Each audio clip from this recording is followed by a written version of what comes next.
अनंत शक्तियां हाथ जोड़े खड़ी रहती हैं। बिना आदेश के, बिना इशारे के हजारों शक्तियां उस उपासक की रक्षा और उसकी व्यवस्था करने लगती है। हम आपको भोग लगा देंगे, आपका ये कर देंगे, आप हमारा काम ये कर दो। कितनी मंदबुद्धि है।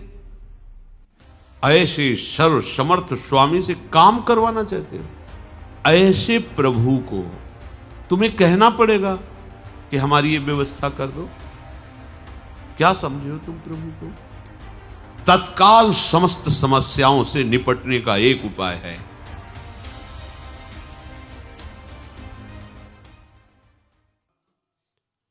उपासक की जब ऐसी स्थिति आती है कि वह अपने आत्मस्वरूप प्रभु को सर्वत्र देखता है, जो सर्व को अपने आत्मस्वरूप में देखता है, उस आए हुए सामने सेवा को, चाहे व्यक्ति की हो, पशु की हो, किसी की भी हो, वो ऐसे सेवा करता है जैसे अपने शरीर की हम सेवा करते हैं। इसमें दो बातें हैं। एक है कि बहुत प्रियता से सेवा करते हैं अपने शरीर की। दूसरी बात है, हम शरीर की सेवा करने के बाद कोई पुण्य लाभ या कोई हमारा यश कीर्ति करे, ऐसी आकांक्षा नहीं होती, क्योंकि मेरा शरीर है। ऐसे ही संपूर्ण चराचर को श्री भगवान कहते हैं, वो अपने शरीर की उपमा से सब जगह सुख दुख का अनुभव करता है।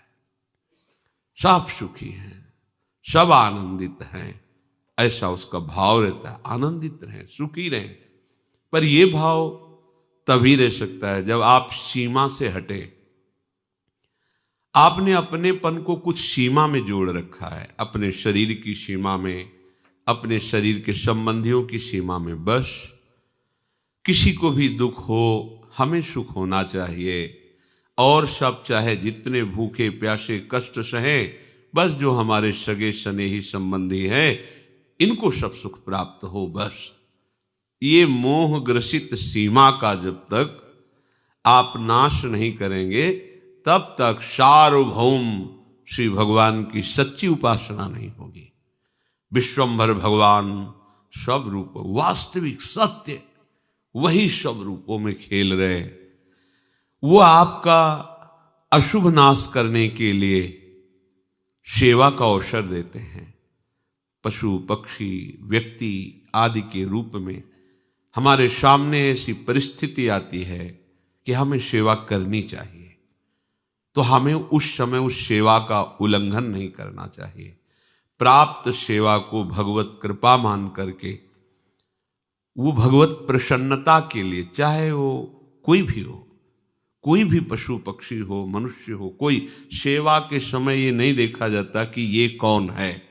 भावना की जाती मेरे प्रभु हैं, मुझे सेवा का अवसर दिया है। पर हमारी तो दशा ही कुछ बिलग है।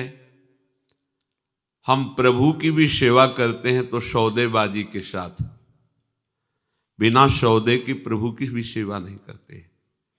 कि देखो कैसी हमारी बुद्धि गिर चुकी है। बिहारी जी, आपके लिए फूल बंगला 5 लाख का बनवाएंगे, आप हमारा ये काम कर दीजिए। आप विचार करो, क्या तुम बोल रहे हो? तुम्हें समझ में नहीं आ रहा? ये रुपया ले लो, ये फूल बंगला बनवा दे रहे हैं, तुम्हें 56 भोग पवा देंगे, तुम ये मेरा काम कर दो। जैसे किसी आए व्यक्ति से कहा जाता है तुम्हें 5 लाख रुपए देंगे, तुम्हें एक बंगला भी दे देंगे, तुम्हारी व्यवस्था कर देंगे, उस दुश्मन को मार दो, या अमुक कार्य कर दो, या अमुक कार्य कर दो। कौन हो आप? भक्त हो आप भगवान की सेवा कर रहे हो, आप भगवान की उपासना कर रहे हो कि उनको आदेश कर रहे हो? मालिक तुम बन गए अपने शरीर के, अपनी कामनाओं के। कहां हो तुम मालिक? शरीर पर तुम्हारा अधिकार है। जब जहां जो जैसा होना वैसा हो जाएगा, तुम रोक पाओगे? अरे प्रभु को प्रभु की जगह रखो, प्रभु को नौकर बनाने की कोशिश मत करो। प्रायः हम भक्त कहलाते हैं, हम सेवक कहलाते हैं, और स्वामी के साथ बर्ताव कैसा करते हैं? तुम्हें हम पाठ सुना देंगे, तुम्हारे मंत्र का इतना जप करेंगे, पर इतना काम करना होगा आपको। क्या क्या है तुम्हारी बुद्धि? बोले फिर हमारा काम कैसे चलेगा? हाँ, तुम्हारे मांगे बिना वो समझेंगे थोड़ी तुम्हारी बात। अरे अनंत माताओं में वात्सल्य समुद्र प्रभु का एक अंश विराजमान है। अनंत माताओं में वो अपने प्राणों की बाजी लगा करके अपने सेवित पुत्र की रक्षा करेगी। किस समय क्या उसको पवाना है, कैसे रखना है, ये बच्चे का विषय नहीं। बच्चा तो निश्चिंत रहता है, ये सारी चिंता मां को रहती है। अनंत माताओं का वात्सल्य प्रभु के वात्सल्य समुद्र का, अगाध वात्सल्य समुद्र का एक बिंदु है। ऐसे प्रभु को तुम्हें कहना पड़ेगा कि हमारी ये व्यवस्था कर दो। क्या समझे हो तुम प्रभु को? क्या समझे? तुम भक्त हो? विचार करना। देखो ये सत्संग है, अगर आप इसे ठीक से श्रवण करेंगे, मनन करेंगे, तो आप बहुत जल्दी जो साधनाओं से काम नहीं बनता वो इससे बन जाता है। इसलिए सत्संग के बराबर कोई नहीं साधन रखा गया है। तात स्वर्ग अपवर्ग सुख धरी, तुलाए कंग तूल न ताहि सकल मिल, जो सुख लव सत्संग। हम प्रभु के हैं, इसकी पहचान यही है कि प्रभु की जगह केवल प्रभु होने चाहिए। प्रभु की जगह कोई वस्तु प्रभु बनकर, कोई व्यक्ति प्रभु बनकर, कोई व्यवस्था, कोई घटना, कोई परिस्थिति प्रभु हमारा न बन पावे। आप विचार करके देखो, क्या इतना सुरक्षित है आपका प्रभु का स्थान आपके हृदय में? यदि प्रभु को प्रभु की जगह तुमने विराजमान कर दिया तो प्रभु को कुछ करना नहीं पड़ता। अनंत शक्तियां हाथ जोड़े खड़ी रहती हैं, बिना आदेश के, बिना इशारे के हजारों शक्तियां उस उपासक की रक्षा और उसकी व्यवस्था करने लगती हैं। विश्वास कीजिए, ये सब प्रभु को आदेश नहीं करना पड़ता, अपने आप सब व्यवस्था होती रहती है। किसी चोर को दंड देने के लिए राष्ट्रपति का शासन लागू नहीं होता। राष्ट्रपति का फोन नहीं आता कि इसको पीटो, नहीं आता। अनंत शक्तियां अपने आप सब कार्यरत हैं। जहां आप प्रभु की शरण में होकर विश्वास करके अपनी बिल्कुल चिंता छोड़ दी, प्रभु का केवल चिंतन तुम्हारा कार्य है। भगवान की मांग है, वो चाहते हैं तुम्हें करना पड़ेगा। अनन्यस चिंतयन्तो माम, बस इतना तुम्हारा कार्य है। अनन्य चिंतन, अनन्य आश्रय। फिर तुम्हें मांग नहीं करनी पड़ेगी। कैसे मांग करनी पड़ेगी? सर्वज्ञ, सर्वत्र, सर्वशक्तिमान और सर्वसुहृद, सुहृदम सर्वभूतानाम। ओहो, विचार करो आप, जिसको हमने अपने प्रभु के स्थान पर विराजमान किया है वो सर्वज्ञ है, उसको बताने की जरूरत नहीं है। वो सर्वशक्तिमान है, कुछ भी ऐसा नहीं जो उससे हो नहीं सकता। जो था, जो है, जो होगा, सब उसी से होता है। वो सर्वत्र है, तुम्हारे पास है, और वो आपको बहुत प्यार करते हैं। सुहृदम सर्वभूतानाम। फिर आपको क्या जरूरत है चिंता करने की? फिर आपको यह कहने की कैसे जरूरत पड़ गई कि हम आपको भोग लगा देंगे, आपका ये कर देंगे, आप हमारा काम ये कर दो? कितनी मंद बुद्धि है। ऐसे सर्व समर्थ स्वामी से काम करवाना चाहते हो? अरे ये आपका काम नहीं है, उन्हीं का काम है। ये सृष्टि उन्हीं की है, उसी सृष्टि में तुम भी एक हो, वो सब कुछ देख रहे हैं। तुम जो गलती कर रहे हो, अभिमान कर रहे हो, कर्तृत्व भोक्तृत्व भाव रख रहे हो, यही तुम्हारी समस्या है। इस समस्या से उठो। एक आदमी ट्रेन के डिब्बे में दौड़ रहा था, इधर से उधर, इधर से उधर। एक बैठा विवेकी पुरुष देखा, अरे भाई क्यों दौड़ रहे हो? बोले हमें अमुक स्टेशन जाना है। अरे बोले तू बैठ जा, ट्रेन चल रही है, तू तो आराम से बैठ जा। बस ऐसे ही ये सृष्टि चक्र चल रहा है, तुम्हारे चला है थोड़ी चल रहा है। काल चक्र घुमा रहा पूरी सृष्टि को, उसी में तुम घूम रहे हो। अब तुम घूमना बंद करो, पिस जाओगे इस घूमने में। बैठ जा आश्रय लेकर प्रभु का। जो प्रभु आज्ञा कर रहे हैं वैसी चेष्टा उन्हीं के बल से करो। कोई भी चाह प्रभु से मत करो। वो सब जान रहे, बिना मांगे अन मांगे आगे आवेगो जीव पल लागे पल को, श्री स्वामी हरिदास जी महाराज कह रहे। तुम्हें तो केवल हरि भज छाणी न मान नरतन को, मति बंछय रे तिल तिल धन को, अन मांगे आगे आवेगो जीव पल लागे पल को। हरि प्रतिपल तुम्हें केवल भजन करना है। भजन करने वाले के जीवन में प्रभु की कृपा कवच बनकर के उपस्थित हो जाती है। कोई उसे बाधा नहीं पहुंचा सकता, किसी भी तरह की आंतरिक न बाह्य। और प्रभु की कृपा कामधेनु बनकर के उसके पास रहती है। जहां जो आवश्यकता होती है वो बहुतायत, जिधर देखो बहुतायत, क्योंकि साक्षात भगवत कृपा वहां विराजमान है। इसे आप ऐसा न कहें कि ये तो किसी महापुरुष के पास होती होगी, नहीं। भगवान के वचन की सत्यता है और वो कह रहे सब पर मोरी बराबर दाया। लो प्रभु कह रहे, मानो ना ये बात, सब पर मोरी बराबर दाया। मैं सबको प्यार करता हूं, बराबर प्यार करता हूं, तो मेरे को समझ में क्यों नहीं आ रहा? क्योंकि दया का उल्टा करो तो याद।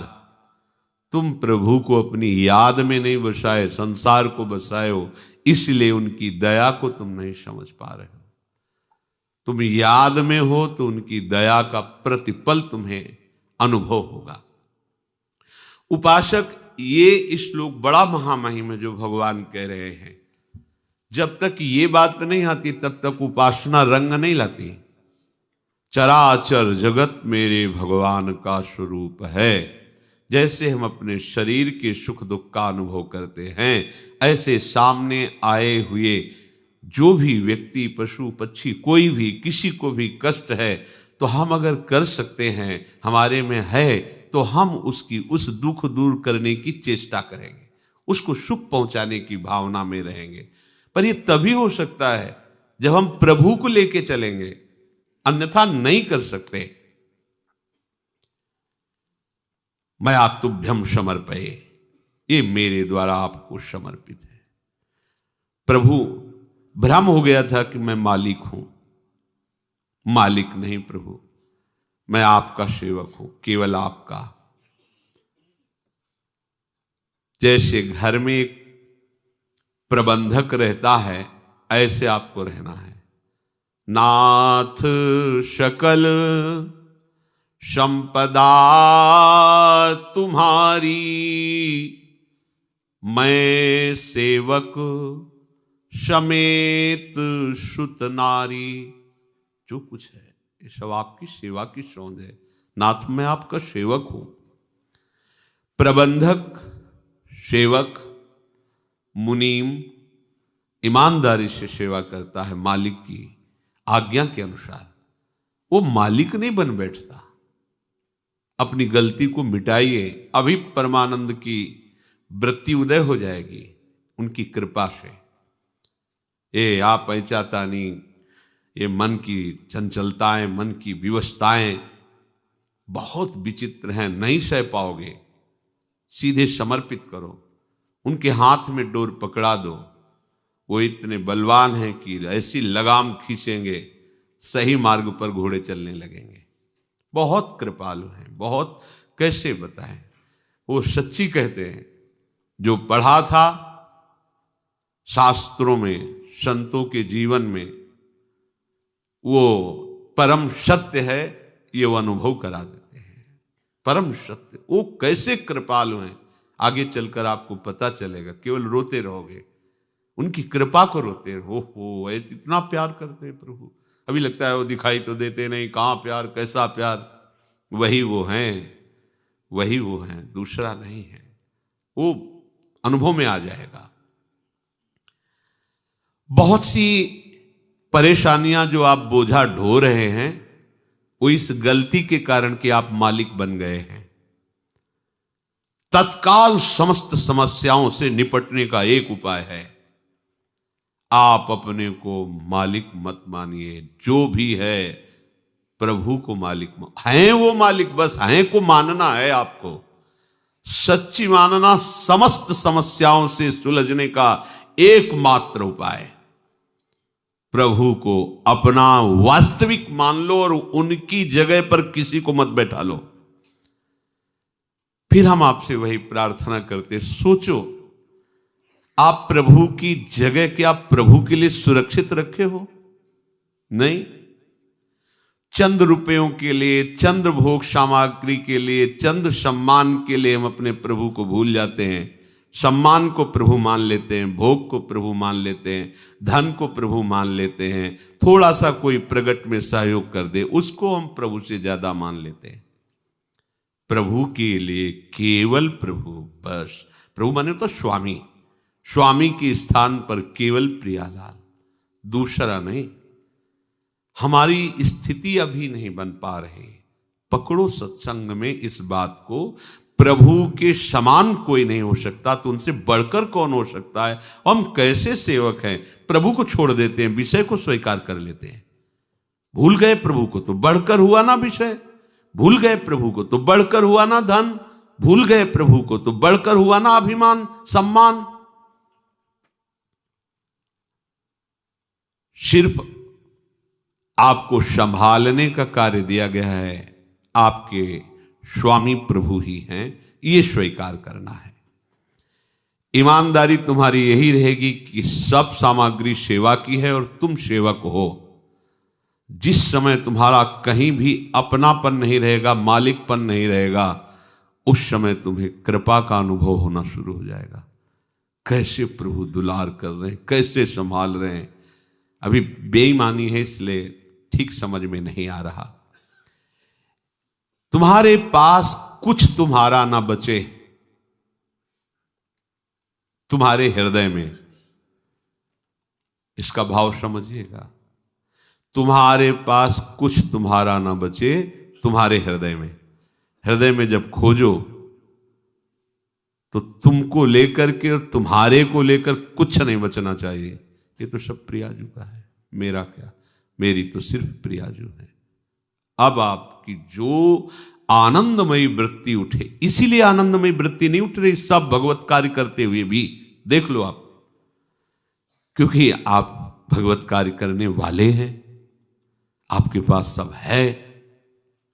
वो भी बात नहीं, वो जो बात अध्यात्म की ऊंचाई पर पहुंचाती है, तो आप अपने हृदय में खोज कर देखिए, प्रभु के सिवा कोई नहीं होना चाहिए, ना मेरा ना मैं। बोले तो बहुत बड़ी बात है, इससे भी बड़ी बात है नाम। जब नाम को स्वीकार कर लिया तो नाम के आगे ये सब छोटी बात है। जब प्रभु आ जाते हैं, प्रभु की सारी महिमा प्रकाशित हो जाती, तो और क्या बात। अभी आप समझ नहीं पा रहे, ये जो नाम है ना, बहुत बड़ी सामर्थ, आप समझिए। ये नाम के प्रति जो आपकी महत्व बुद्धि नहीं हुई, इसीलिए रोना धोना है कि अरे हम ऐसा नहीं कर पा रहे। हमको समझ तो आती है पर हम चल नहीं पाते, क्योंकि हम माया में फंसे हुए हैं।